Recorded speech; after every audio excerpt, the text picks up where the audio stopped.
Sen özün benim için hatirelersen, sen özün benim için hatirelersen, gel apar onu da yaparabilsen. Eksini gözümde koyup gedipsen, gel kopar onu da koparabilsen. Gel kopar onu da koparabilsen.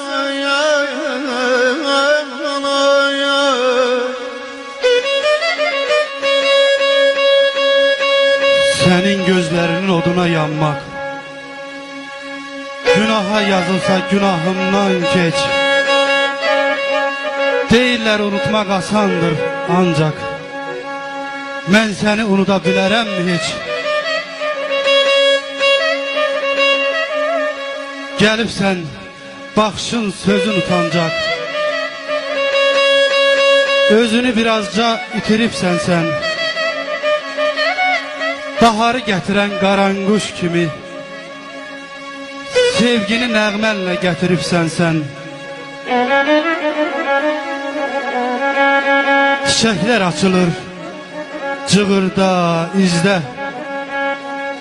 Ömrümə yağışlar yağar o günlər.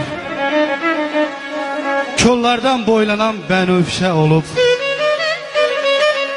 gözlərim gözümə akar o günden. Sen benim gözümde dağa benzerdin.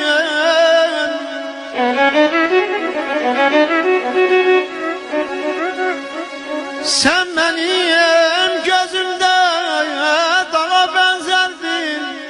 Sanki küçülsen tepe olmuşsun. Sen benim gözümde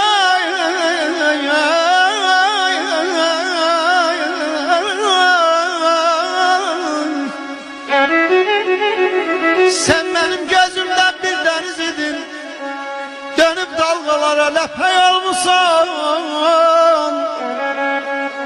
Sen özün benim için hatirelersen, gel apar onu da yaparabilsen. Eksiliğe